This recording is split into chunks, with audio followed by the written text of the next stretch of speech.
Tjenare alla storfiskare! Just nu så befinner jag mig i Holland eller Nederländerna och ska fiska stor gös här på natten. Titta på denna nattgös när det är som bäst. Vad tjock! Vad tjock! En abborre! En abborre! Nu vet vi att det står fisk på detta stället, så nu tar vi och släpper i denna snabbt. Jag kan säga dig att jag är riktigt taggad för att åka ut och fiska gös, för jag vet att det går jättestora gösar här. Och fisket på senaste tiden, det var bäst på natten. Så vi kommer nu att börja köra lite på dagen, och sen när det blir mörkt så kommer vi ta på oss pannlampor, och då tror jag att de största gösarna kommer börja hugga.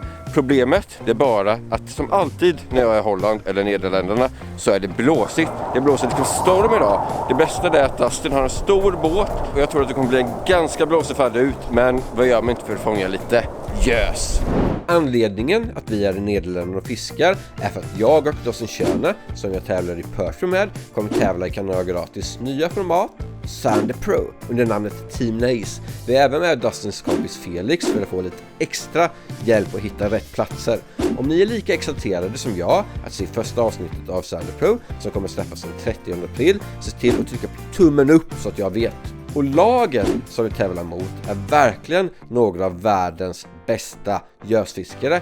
Det är Abu Garcia med Freddie Harbert och Timo Roche, Team Westin med Luke Coppens och Hannu Visaranta, Team Fish / Rodhouse med Tony Nids och Step Fishing, CWC Fishing Team med Evert Ostam och Leon Kramer samt Team Quantum med Dietmar Isaias och Patrick Fleischer. För att vi än ska ha någon chans att vinna måste vi verkligen hitta hur vi ska göra för att fånga gösarna under den här dagen. Jag kan säga att den här båten, den går snabbt, och självklart så åkte min mössa ner i vattnet, så nu får jag gå runt så här hela resten av tiden med en sån här luva för mitt hår är kaos. And Dustin, what's the tactic? Are we gonna win the Sander Pro? Yeah, of course. I hope we will win because pre-fishing was pretty good. Yesterday I caught a 90 Sander. If we can manage to catch 5 a day, it will be really good. När man tränar inför en stor tävling vill man testa så många olika fiskeplatser som möjligt eftersom man måste kunna vara flexibel under tävlingsdagarna.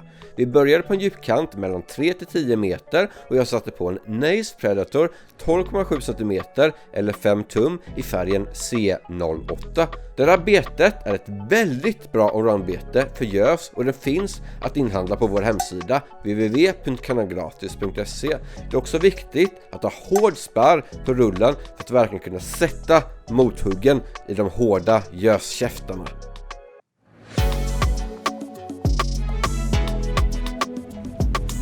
Hej Sean! Gud! Nu kan jag prata svenska kan jag på, men första fisken för mig idag. Och den är en abborre! En abborre! Nu gör vi så här. Vad tjock! Vad tjock! Titta på den abborren, så himla fin. Detta förväntar jag mig inte nu när vi ska fiska gös. Och mitt hår är jättesnyggt här nu också, men tog på den här 5-tumman. Där ser ni, man ska inte vara rädd för att köra stora beten även när det gäller för abborrar. Men det var ju inte abborrar vi skulle fånga idag, det var ju gös. Så. Nu har Dustin en abborre också. Först fick jag en fin och sen kastat efter fick han också en fin. Men jag tar och fortsätter fiska för de tar lite kort och sånt. Good fish, good fish. En annan abborre alltså. Helt sjukt fin den också. Och sen här massor med prickar. Tog också på denna. Det är jättefin fisk alltså. Which one do you prefer, Dustin? This or this one? Depends on the competition, my friend. Oh, that's so beautiful, really. But both fish are really beautiful, guys.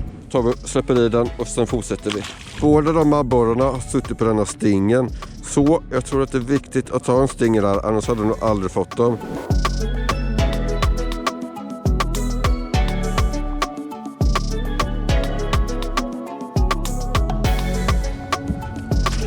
Gud! Jag har en till fisk här. Du ska se vad detta är, om den gös eller om den är abborre. Jag tror att det kanske är en gös. Och det är en... It's a Sander. No, I don't need a net.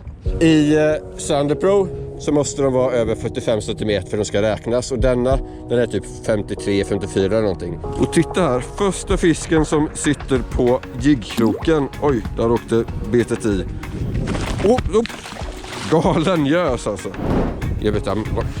Här var. Could be a big perch. No, it's a Sander. Sånt här gösfiske är ju så himla kul alltså. Frågan är bara om vi får någon större här. För just nu är det dag och då brukar det hugga mycket smågösar som denna. Men vad händer på natten? Jo, då brukar de större gösarna komma igång. I alla fall är det som vi tror. Och det är det vi ska testa. Så vi kommer bara nöta på och få med så mycket sådana här gösar som möjligt. Och så när det blir kväll så kan vi få någon större. Vi är här för att träna inför Sandepro. Och då vill man liksom inte ta sönder ställen eller fiska sönder dem innan. Så we are happy with this spot. We know that this one delivers. So I think we need to search for another one. Yeah, I think so too. It's a good idea. Gös är utan tvekan den rovfisken som jag har gjort minst filmer om. Därför är jag ganska säker på att många av er är nyfikna på vilken utrustning som jag använder mig av. Så fram med anteckningsblocket för en snabb genomgång om utrustningen. Och när jag fiskar stora gösar så här så använder jag mig ett litet grövre spö än när jag fiskar abborre. Här har vi ett från Molex och detta heter Fiorette Essence och det är det som Edvin brukar använda till abborre, men detta är lite tyngre. Och kastvikten den är 15 till 50 gram och spöet är 8,4 fot. Och det tycker jag om när man fiskar stora gösar, för de stora gösarna kan bli upp ungefär 1 meter och då behöver man ha mycket kraft att kunna sätta mothugget. För just de lite större gösarna, de är väldigt hårda i munnen. Och på spöet så har en sån här Daiwa Ballistic 2500 rulle med 0,13 mm flätlina. Och sen här uppe så är betet som fungerar allra bäst på kvällen en Nace Predator i 12 cm. Och eftersom det blåser så mycket så är det på 21 gram skalle och en stinger om gösarna skulle vara lite sådär skygga och inte ta ordentligt.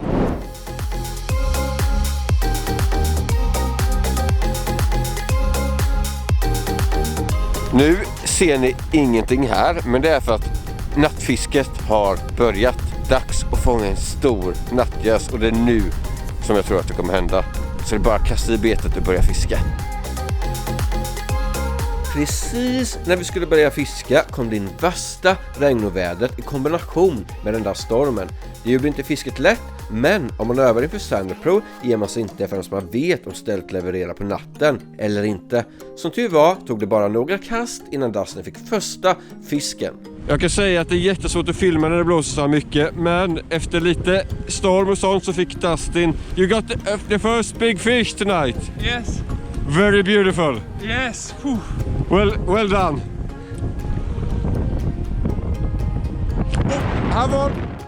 Kastet efter Dustin släppte tillbaka sin fisk kläppte på en bättre fisk för mig också, vilket visade att nattfisket för tillfället var mycket effektivare än dagfisket för de större gösarna. För att inte fiska sönder platsen inför tävlingen bestämde jag oss att lämna så fort fisken var tillbaka i vattnet. Titta på denna nattgös när det är som bäst.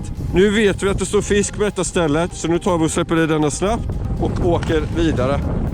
Ja. Min fisk hann inte ens komma tillbaka förrän Felix också krokade bättre fisk.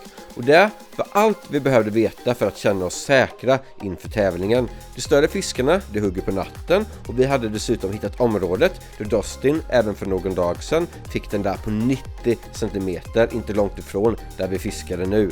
Glöm inte att prenumerera och gilla filmen om ni är taggade inför Sandepro som släpps den 30 april. Ni kan också följa oss på Instagram. Ha det bra alla gösfiskare. Tja!